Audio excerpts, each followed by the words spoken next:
Okay, we have moved venues. We're now going for dessert, and it's a bit quiet. You can hear us now.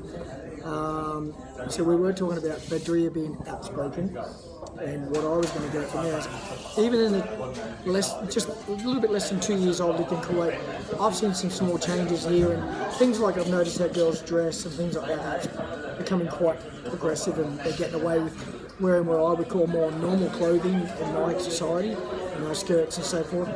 But tell me a little bit about what changes you've seen in Kuwait, what it used to be, what it is now, even what you don't like, you wish would be different, and things like that. We're not trying to get controversial on this vlog, or vlog as Badria like to call it. You made fun of me. But we are allowed to we are allowed to have an opinion, and we're allowed to talk about things and what we'd like different and so forth.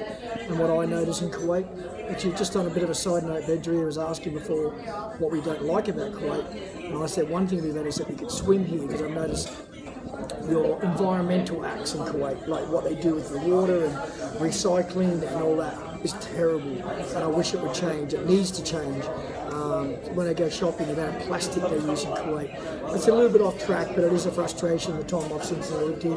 And I would love to be able to swim in the beach, but I got told the water is not overly clean and you shouldn't really swim in it. So that's a little bit of what I wish would change. And there's other things, but that's on the side note. So, what has changed from when you were a little girl to an old now? What big changes? What do you wish? Let's say before I was born. Yeah. Because like my aunts and people that lived more than I have lived, obviously. Women had more freedom in terms of clothing, for example. I'm not saying this against hijabi women, but you would rarely find a hijabi lady. As opposed to now, where most of women would wear the hijab. And I want to stop you there just quick, because as I think of things I want to talk about it, because we talked before quickly, just to educate people in my country, other countries, that we won't talk a big long story about it, but just the tradition of the time behind the hijab, and how a lot of people think it's really linked to purely religion, and there is other reasons of things. So a little bit of what you know fact-wise of why it's worn, how, where it started and so forth, just to let people know that are watching this that really don't know anything about the culture. Okay. Just a few points, Okay, I'll add a few points to what we spoke earlier. The hijab is believed by most Muslims to be religious, even though it's not mentioned in our holy book. It's mentioned in secondary sources. So that's where the debate comes around. So some people believe in it, some people don't believe in it. But the actual fact is that the hijab and the head covering didn't actually start in Saudi Arabia as most Arabs. No, it actually started in Syria. And once it transferred from Syria to Saudi Arabia, it transferred all over to the Arab world and the Middle East. Yeah, because they can check the facts. Yeah, because people like me always thought it was retired to just religion and it was purely religion based. But I learned very quickly in Saudi Arabia that getting told some basic things about it, that the general consensus is one of the reasons was from protection from the sand and so forth from that originally. The face covering. Yeah, the face covering. The face covering. Yeah, the niqab. So that got started, and then it gets, as time goes on, it gets linked more towards the religion side. Yeah, now it's more linked to religion when it's definitely not even in secondary sources in Islam. It's actually prohibited to pray with a face covering. It's prohibited to do pilgrimage with a face covering. But now it's actually transferred from tradition to religion, and some people are making it a religious issue, even though it's not. But on a positive note, the thing in Kuwait, women do have a choice, which is nice. I know there's some families that women are preferred to wear it, but I'm talking in general. Women have a choice whether they choose to cover up or not, which is nice. Coming from Saudi Arabia, they don't get that choice. You have to cover at least with a hijab, so it's nice here they get some freedom in that way. Yeah, but to be fair, it depends on which family. Yeah, that's what I was saying. Yeah, some families would frown upon each other if they're not wearing.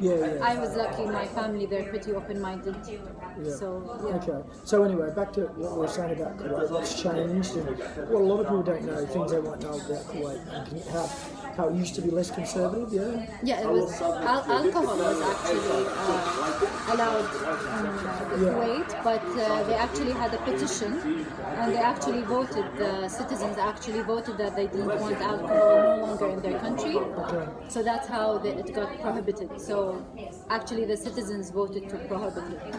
Okay. But now it's funny that a lot of people are smuggling illegal alcohol back in. So Yeah, I saw a thing I on don't know what's I the saw a point. thing on Instagram the other day about how much they'd repossessed of people that for illegally having it here, and Yeah. there was tons of it. Like, I mean, talking tons of bottles. So it's a big industry here. You know, it's weird for me coming from Australia that. I mean, okay, there's drugs in Australia, they're legal, but here the trade is alcohol. It's strange coming from a country like Australia where I can buy beer anywhere, but here the illegal substance is alcohol. So it's very different back in Australia. So what else has changed?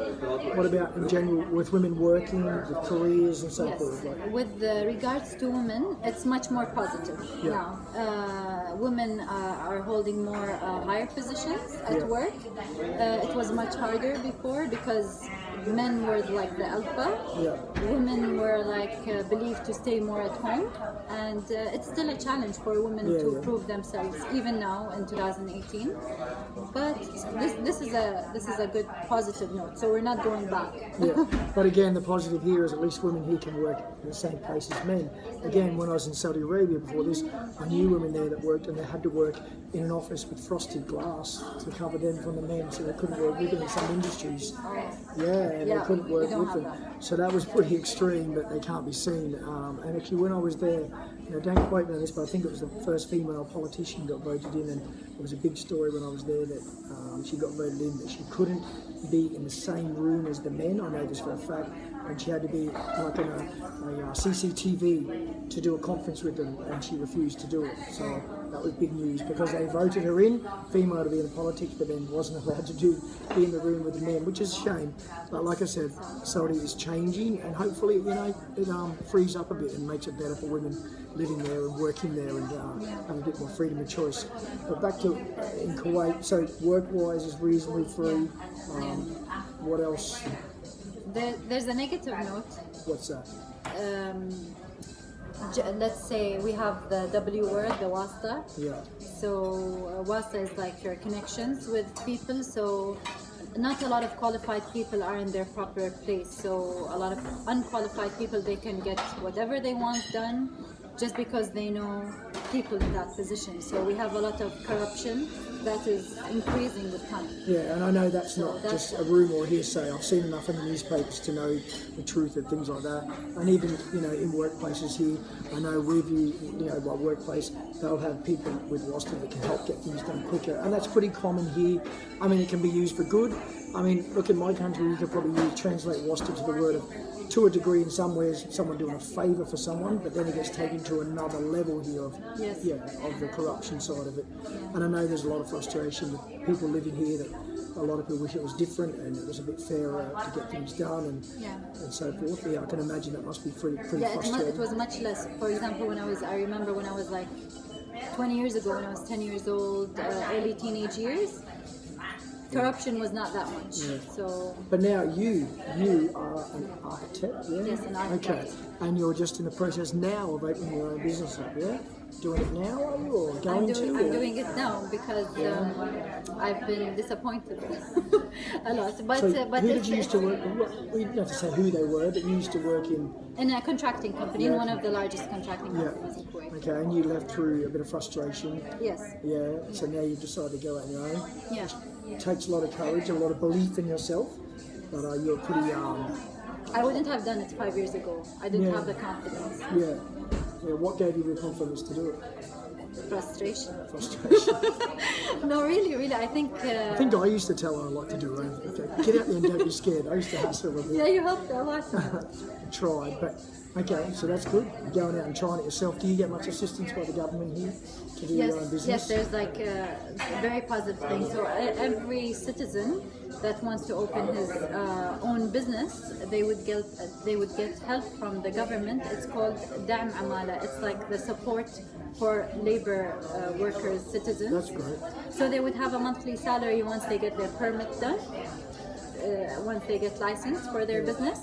So it's like a support from the government for them to open, and also it's the same support that is given to Kuwaitis when they go to the private sector. Okay. So when I was an employee in the private sector, I would get my basic salary from the company, and I would get a boost from the government.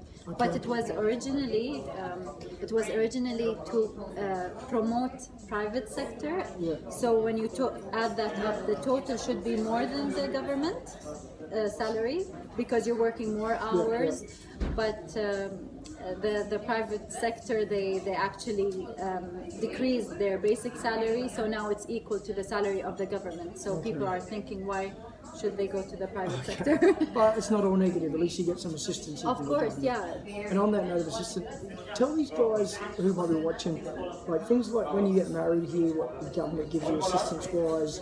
Is there, like, I know a lot of it, but I sort of forget some facts about whether you get given assistance to get land and a house and so forth. Yes. What happens there? So if we get married in Kuwait. Yeah, if you get married in Kuwait and you're a citizen, you would get, it's a bit far away, but it's not that bad. So you would get either a home, or you would get a land and a loan to build the home. Wow.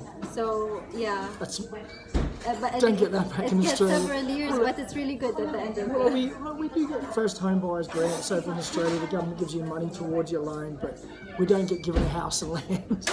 Yeah, so you get some great assistance. Yeah. So like, No, I reached my, actually me and my husband, we've reached our, what do you call, queue? okay, you're at the front of the queue? Yeah, we're at the front of the queue now, Wow. 7 years after marriage. We arrived, once they free up some land, we can get ours. Well, that's amazing. I mean, you've got negatives, but you've got some crazy positives. Yeah. You know, like I said in my other vlogs, Kuwait is definitely the least stressful place I've ever lived. I mean, there's some frustrations here, even as an expat being here.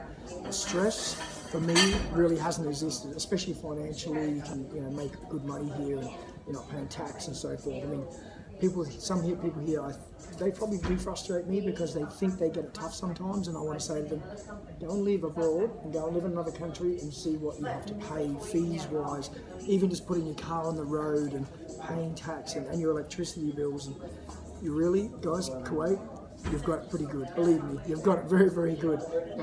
But yeah, I do get those frustrations both ways in all countries. So it comes down to what you're willing to sacrifice. Exactly, and that is that, and that's one thing I don't complain about, because Kuwait has given me a lot in 2 years. I'm extremely grateful, so I really have no complaints. But you're allowed to, I mean, it's all relative, you're allowed to have frustrations when you live in a country. And I get frustrated, not so much how I get treated, but how some people get treated here and how they deserve to be paid more and so forth. Like, probably one of my frustrations is what the workers are paid in the hospitality, the restaurants and cafes and so forth.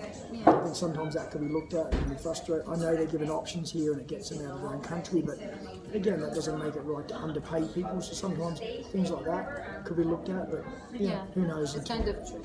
Yeah, It's sad. it's a bit sad. I think everyone knows that, and that's why you maybe try and help them out, give them a tip and so forth. But because they work amazing, they do such a good job, and they're very friendly and they're always good at their job and always there to help. But a few frustrations like that. But anything else that you come to mind that you'd talk about when you're apart from sport with me? Did you play any sport? You know that I stopped 12 years. I came back to the wagon recently. Yeah, I know. I jumped back. By the way, Badria is an amazing pianist. Yeah, thank you. Like amazing. Really, really good. And teaches piano. You're getting back into teaching. Yeah, I'm starting to teach piano basics, music theory. So very soon. And what is your? Who knows? You never know who's watching. Who needs an architect and needs plan. What is your Instagram? The Badria. The Badria.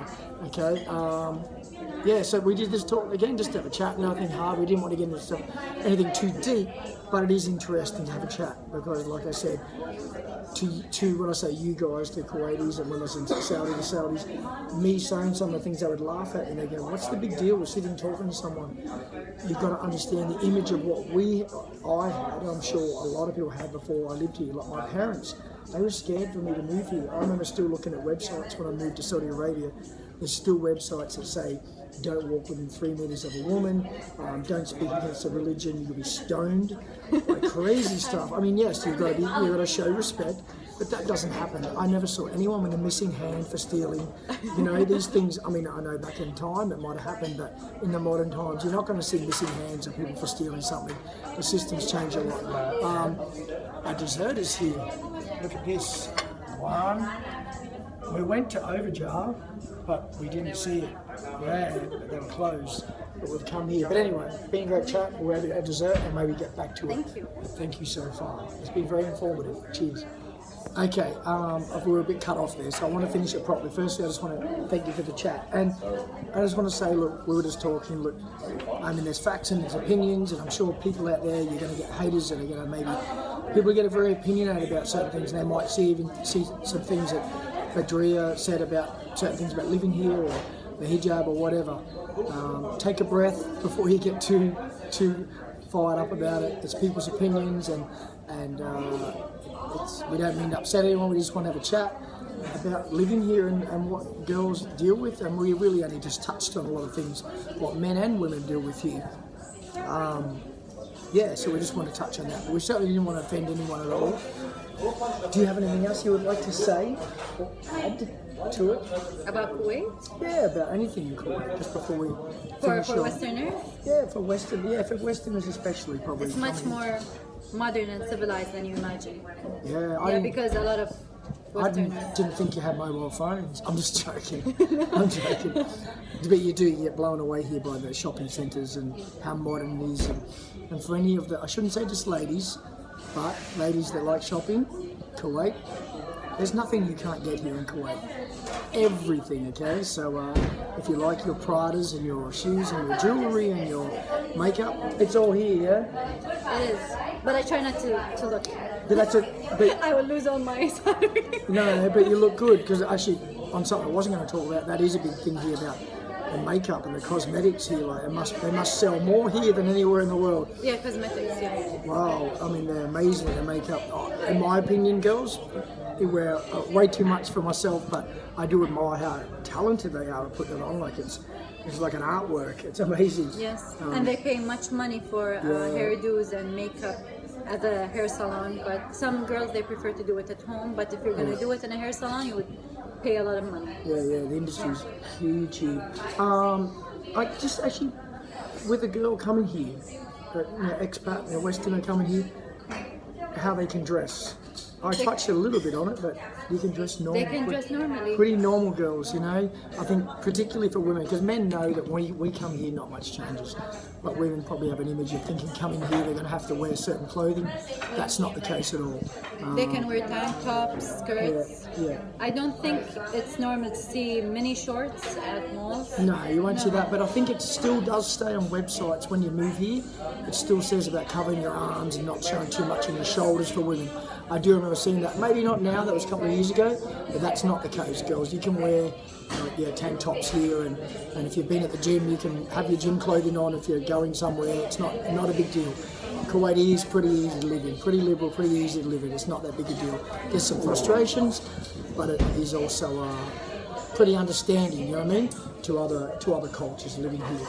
And we've got Ramadan on now, coming to the end of it. Ramadan can be frustrating if you're someone who likes your line of coffee during the day, can't get a coffee during the day, nothing's open, things like that. But look, it's 1 month of the year, just deal with it. Do you enjoy your Ramadan? I like the atmosphere of Ramadan. Yeah. For those who don't know much like about Ramadan's like 30 whatever days of Christmas. Eating. It's like the one day of the year we lay on the lounge at lunchtime, just full, can't move. These guys, not all of them, but a lot, families do it for the whole month of Ramadan, and it's a lot of food. It's more of nighttime, and the music is different, and people, they gather to watch TV series. I personally stopped 3 years ago, but they wait from year to year for Ramadan for the new Arab series from the Gulf. From the other Arab world like Egypt. Yeah. Well, I didn't know that. Yeah, it's like a big event. Yeah, okay. But that was good. It was a good chat. We've been meaning to do this for a while. Who knows, might do it again if we think of other things. Hope you got something out of it. Maybe it informed you and taught you a little bit if you're thinking about moving here, or just educated you about women like Bedria in Kuwait that you can have a life here. It's not all bad. It's not all bad. Some frustrations, but not all bad.